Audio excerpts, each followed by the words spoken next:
sekitar akhir September 2024 akan ada yang namanya kampanye calon kepala daerah. Ya, karena di penghujung tahun 2024 nanti, semua warga negara Indonesia akan memilih calon kepala daerah yang akan memimpinnya sekitar 5 tahun mendatang. Ya, ini akan menjadi penentu bahwa apakah daerah tersebut bisa menjadi lebih baik, stuck, atau bahkan lebih buruk. Assalamualaikum warahmatullahi wabarakatuh. Selamat datang teman-teman semuanya. Bersama aku sendiri, Sona. Anyway, bagi teman-teman yang baru tahu channel ini, aku mau memperkenalkan diri, aku Sona. Di channel ini kamu bakal ketemu konten-konten ini ya, terkait opiniku, membahas tentang pendidikan, literasi, dan juga sesekali membahas isu masyarakat. Aku pribadi orangnya antusias terhadap ini ya, pendidikan dan juga literasi, seperti itu. Oke, di kesempatan ini aku mau memberikan apa ya, sambutan lah ya, atau pesan menyambut pemilihan kepala daerah 2024. Dan aku benar-benar excited plus tegang juga nih gitu. Excited karena ya bakal ini memilih calon kepala daerah yang akan memimpin aku dan juga masyarakat di daerahku. Dan apa ya, excited karena mengharapkan kepala daerah yang bisa merubah, bukan mengubah ya, atau at least menjadikan daerahku ini lebih baik. Pun aku rasa teman-teman juga ada apa ya, excitement juga dalam diri kalian. Aku percaya itu, untuk apa ya, melihat daerah kalian itu juga bisa apa ya, menjadi lebih baik lagi. Seperti itu. Tapi aku harus akui, aku juga tegang nih. Tegangnya itu ada dua variabelnya, perihal rakyatnya sendiri dan juga partai. Nah, aku mau membahas dulu dari perspektif rakyat ya. Maksudnya yang menjadi keteganganku. Aku nggak akan terlalu membahas excitementku gitu kan, karena kayaknya tuh umum banget lah orang excited untuk memilih kepala daerah ya. Tapi aku mau membahas keresahanku aja, atau hal yang membuatku tegang nih, yakni rakyat dan juga partai. Dan aku mau bahas tentang rakyat. Perspektif rakyat, kenapa aku tegang adalah ya, kita tahu di Indonesia saat ini itu rakyat miskin atau masyarakat miskin itu jumlahnya lebih dari 20 juta ya kan, penduduk. Dan itu cukup banyak gitu loh ya kan. Belum lagi info yang kemarin dilaporkan bahwasannya ada sekitar 9,5 juta kelas menengah yang turun kasta ya kan. Jadi ada ketidakmampuan di kalangan, maksudnya di kalangan kelas menengah, ada tidak kemampuan nih dalam dalam memanage kehidupan dia gitu loh, karena banyaknya pengeluaran gitu loh ya kan. Karena apa ya, banyak iuran-iuran wajib dari pemerintah yang mereka harus setorkan. Kemudian pajak juga makin banyak nih, apa-apa dipajekin gitu. Kemudian apabila lagi kebutuhan hidup yang harga atau biaya komoditinya itu naik gitu loh ya kan, sehingga banyak pengeluaran. Sementara gaji mereka tetap, maksudnya yang tetap itu nominalnya ya, nggak ada kenaikan sama sekali. Ya apa ya, jumlah yang didapatkan tetap tapi yang dikeluarkan semakin banyak. Alhasil itu membuat kelas menengah turun kasta. Dan lagi jumlah penduduk miskinnya gitu kan, atau kelas bawah gitu kan, itu lebih dari 20 juta.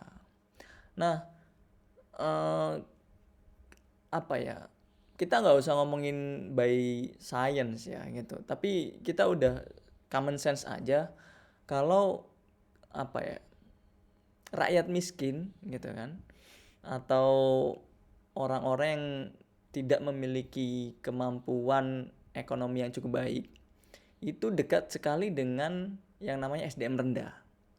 Itu udah pasti, nggak usah dibahas dari sains deh, dari sudut pandang sains, dari common sense saja seperti itu. Kita ambil gambaran literasi, karena ya maksudnya gini, rakyat miskin ini kan fokusnya adalah perutnya gitu loh, ya kan, perutnya. Jadi boro-boro untuk literasi ataupun belajar ataupun investasi untuk leher ke atas mereka gitu. Mereka nggak ada waktu karena waktu mereka itu sibuk untuk cari makan gitu loh, untuk mengenyangkan perut mereka gitu loh. Sehingga yang diutamakan perut, otaknya di nomor sekian kan, ya kan. Sehingga itu relate banget dengan yang namanya SDM rendah. Ya, jadi aku khawatir apa hubungannya dengan memilih kepala daerah gitu loh. Ya karena ketika SDM rendah sangat mungkin sekali apa ya, memilih pemimpin yang asal-asalan gitu loh. Bahkan diperdaya oleh pihak-pihak tertentu, ya kan, sehingga memilih apa ya, calon pemimpin, ya kan, kepala daerah yang keliru juga atau tidak baik juga gitu loh. Jadi dalam decide somethingnya atau making decisionnya, orang-orang SDM rendah ini nggak nyampe gitu loh, ya kan. Sementara ketika salah dalam memilih pemimpin, kemudian pemimpin itu memang kualitasnya buruk, misalnya apa yang dipilih, ya namanya juga pemimpin buruk gitu, dia pasti akan apa ya, membuat daerah itu nggak akan jadi lebih baik gitu, bahkan lebih buruk deh gitu kan. Dan itu cukup bahaya dan itu rugi gitu loh untuk rakyat dari daerah tersebut atau bahkan Indonesia secara luas juga merasakan kerugiannya. Sehingga itulah yang membuat aku khawatir, wah kondisi masyarakat Indonesia ini lagi gini nih, lagi down nih gitu kan. Rakyat miskinnya jumlahnya sekian, kelas menengah juga lagi turun kasta gitu. Sehingga mereka nih apa ya, kecil kemungkinan mikirin otak mereka gitu loh. Nah, kalau otak mereka nggak dipikirin untuk memutuskan atau memilih gitu kan pemimpin nantinya di pilkada, itu jatuhnya asal-asalan deh, atau bahkan mereka gampang diberdaya gitu loh untuk memilih pemimpin yang kualifikasinya kurang baik, asal punya popularitas mereka pasti pilih gitu loh. Jadi nggak, kan mestinya kan kita sebagai rakyat harus cross check kan, siapa sih calon apa pemimpin ini gitu kan, kita cross check tuh informasi track recordnya bagaimana nih gitu, apa yang udah mereka perbuat nih, itu bisa jadi rujukan untuk kita memilih dia ataupun calon yang lain. Tapi kalau SDM rendah ya nggak mikirin itu kan, oh dia populer udah pilih aja, tidak melihat kompetensinya atau kualifikasinya gitu, tidak memandang itu, ya kan, bahaya juga. Itu dari perspektif rakyat. Sekarang aku mau ngebahas dari perspektif partai gitu. Partai ini juga aduh gimana ya, intinya adalah rakyat ini hanya dijadikan apa ya, alat untuk mendulang suara saja gitu. Itu loh bahayanya. Yang aku bilang tadi, rakyat yang SDM rendah pasti gampang diperdaya. Bagi partai-partai yang apa ya, mungkin ingin cara cepat misalnya, atau tidak mementingkan kualitas rakyat misalnya, ya diperdaya aja gitu kan, apa ya, di branding lah gitu kan si calon pemimpin ini, sehingga populer, terus si rakyat tadi itu di-influence aja, ini pilih dia terkenal dan sebagainya gitu, oh dia ada di mana-mana gitu, diperdaya. Kemudian rakyat-rakyat yang ber-SDM rendah oleh partai ini bisa sangat apa ya, diiming-imingi gitu loh. Mungkin si calon-calon apa ya, yang tidak qualified, dia hanya mengedepankan popularitas saja. Terus pihak partainya yang mengusung si pemimpin ini gitu, ngasih iming-iming ke rakyat gitu, ngasih duit lah, let's say kayak gitu, atau apapun lah, nggak harus duit, kita kasih ini ya, nanti kamu pilih dia. Rakyat yang SDM-nya rendah, oh iya iya makasih udah dikasih ini, apa ya yang diberikan itu ya ibaratnya barter gitu loh. Nah selanjutnya tidak hanya iming-iming, kadang juga partai yang nggak bener itu bahkan mengintimidasi gitu loh. Ya mungkin tidak mengintimidasi rakyat secara langsung ya, tapi mungkin mengintimidasi tokoh-tokoh tertentu yang punya peran penting kepada rakyat, tokoh masyarakat maksudnya. Jadi ada partai, ya kan, yang nggak bener nih partainya, datang ke tokoh masyarakat tersebut dan mengancam, ayo kamu harus mengerahkan masamu untuk pilih calon ini, kalau enggak awas ya, kalau enggak kamu akan kena ini, kalau enggak kami akan begini kan, dan seterusnya. Nah, karena terintimidasi tokoh tersebut, alhasil ya kan mengerahkan masanya atau masyarakat sekitar untuk oh pilih ini ya, ini keren-keren gitu loh. Ya kampanye-kampanye palsu alhasil seperti itu. Atau bahkan black campaign. Misalnya partai nggak benar tadi mengintimidasi tokoh masyarakat tertentu, terus ayo kampanyekan bahwasanya calon pemimpin A ini nggak benar. Kamu harus seperti itu. Kalau enggak, kamu akan kena ini, kena itu, dan seterusnya. Kalau SDM rendah, rakyat SDM rendah, ya pasti gampang banget kemakan hal semacam itu. Beda halnya dengan SDM yang tinggi lah gitu loh kan. Mereka kan nggak asal percaya, pasti mereka juga melakukan check and recheck. Bener nggak sih apa yang dikatakan orang ini gitu, tokoh ini. Nah kalau dia pinter ya dia cross check dulu secara mendalam. Oh ternyata nggak bener gitu. Oh ternyata bener, dan seterusnya apapun itu. Tapi dia akan melakukan tindakan pengecekan lah ya, meneliti terlebih dahulu seperti itu. Aku yakin gitu. Nah sementara yang SDM rendah tidak gitu kan, karena menggunakan cara cepat instan, yang penting perut kenyang, udah itu. Bahkan ekstrimnya berpikir alah siapapun pemimpinnya juga nggak akan ngaruh ke kehidupanku, hidupku juga gini-gini aja bakalan. Itu bahkan yang terpikirkan oleh masyarakat yang SDM-nya rendah.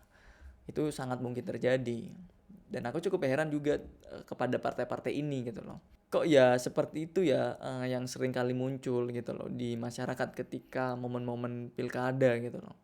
Bukannya ini ya apa ya, mengedukasi masyarakat gitu kan, biar masyarakat ini naik gitu lah, dalam artian at least dari intelektualnya lah gitu kan, meskipun nggak membantu banyak terhadap perekonomian rakyat, tapi at least intelektualnya itu dinaikin biar kualitas demokrasinya juga semakin baik gitu loh. Tapi memang aku harus akui untuk menaikkan intelektual rakyat gitu loh, itu emang nggak gampang dan takes a time, cukup lama banget itu. Dan itu mungkin juga membutuhkan biaya yang cukup besar ya. Sehingga mungkin itu pilihan itu apa ya, menjadi nggak masuk list lah cara yang digunakan partai.